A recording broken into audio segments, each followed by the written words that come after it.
Hey everybody, I've got two things in the video for you today. The first is you can ride along with us on a little family getaway to Hood River. I've also got a couple of cool time lapses I shot in there. If you're not interested in that, you can jump ahead to about 3:55 in the video. That's where I start talking about exactly how I connect the Zoom H1 recorder to the Lavalier mic.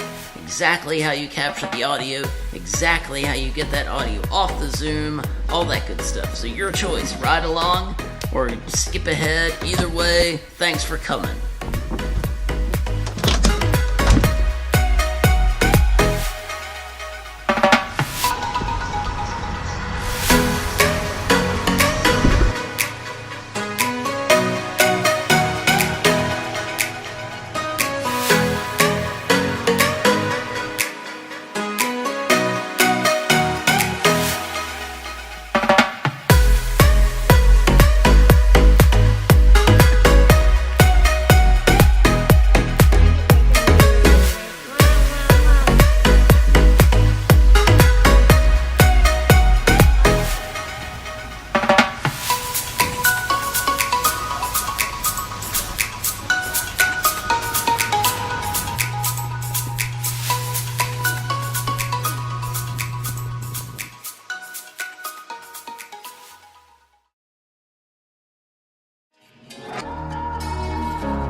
So I had someone comment on my setup with the Zoom recorder and the little wired lav mic, and I think they're right. I need to show you a few more details about exactly how that's all put together, and we're going to do that now. So thanks for coming along. Here we go.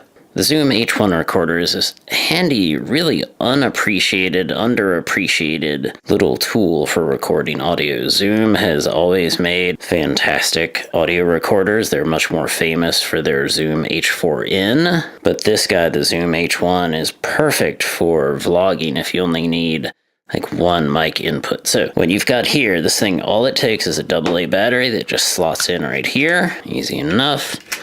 and that battery lasts a good long time. What you'll see here on the back is you've got different settings for audio levels, that sort of thing, and different recording format options. On the side here, you see you've got all the controls for playing back your audio tracks and for deleting audio tracks, powering the system up. You've got a USB connector here. That's hands down the best way to get your audio recordings from the Zoom to your computer. It's kind of a pain to take out the card each time. Also on the side here is your line in port. This is where you plug in that handy little JK mic. Ta-da! When you do that, these two microphones on top of the Zoom deactivate. Those mics deactivate, and then the mic that you have plugged into this port is your only active mic. Otherwise, if nothing is plugged into the side here, you can use the two built-in mics as like an interview mic, as like a handheld. You can use this whole unit as basically a handheld mic to record an interview with someone, or your own voiceover.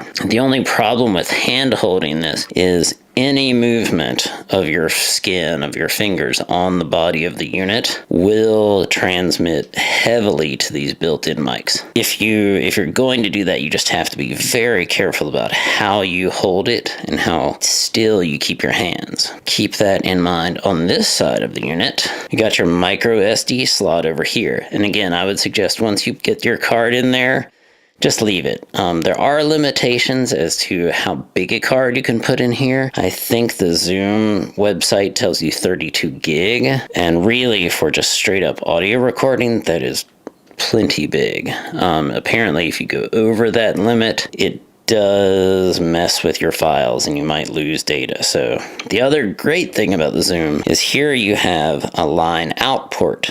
This is where you plug in just a regular set of headphones so that you can monitor the audio you are recording it while you are recording it. If you're on camera, you might want to take a minute before you start your YouTube video and test your audio levels. With the settings on the back, you can set audio levels, or you can manually set your audio levels. I would suggest setting your audio levels manually unless you're in conditions where there's just no way you can predict how loud things are going to get. If you turn audio levels off, on the other side is your input level setting. If you do plan on using the built-in mics on top, I would definitely recommend you get the little fuzzy foam cover that just slips over get on there. There we go. Now that we've got the foam on there, it's going to do a lot better in any kind of wind. And if you're using it to record voices, it's going to help prevent any pops and snaps, that kind of thing. A boring looking little bit of foam, but it is quite handy if you're going to be using the built-in mics. First, we drink more coffee. I should also point out that right now for all of this video, I've been using the Shure lens hopper mic that's mounted on the camera itself. So I have my Zoom recorder. I have the clip-on lavalier mic, commonly called a lav mic, lav mic. This is that inexpensive JK mic that I got for like $35 off of Amazon. What I'm going to do right now is just clip it onto my shirt. Of course, you have the option of running the cable down through your shirt and coming out on your collar. Makes it a little more discreet. So what I'm going to do now is take the Zoom one, take the plug for the mic, that line in port on the side here. So now that that's plugged in, the Zoom says line in. And the only mic, these mics are dead now, the only mic that's live is the mic that's clipped to my shirt. Right now it looks like my voice is a little bit hot. So on the meters built into the Zoom, the meter is jumping all the way to the top, which is probably a bit too much. So I'm going to turn that down. Just hit the minus button. It's like a 0 to 100 scale. Let's put it at 60 to see where that puts us. That looks a little bit too low, so I'm going to bump that up a little more. 65. Yeah, I think that's probably a good spot. To transfer the audio from the Zoom recorder, like I said in the other part of the video, you just plug a USB cable into this port. This will just pop up as like a drive on your computer. Drag the files wherever you want them stored on your hard drive or on your external drive or wherever, and then they're available to be used. What people think is a problem is syncing the audio coming from this mic with the video captured by the camera. There are 2 steps to make this easier. One is make sure that the camera is also capturing audio so that you have the waveforms to look at in your software. And 2 is to do a simple thing when you first start recording. Just clap like 3 times, and that'll create spikes in your audio waveforms that'll make it that much easier to line up. And a lot of software now will even synchronize that for you, but I just do this.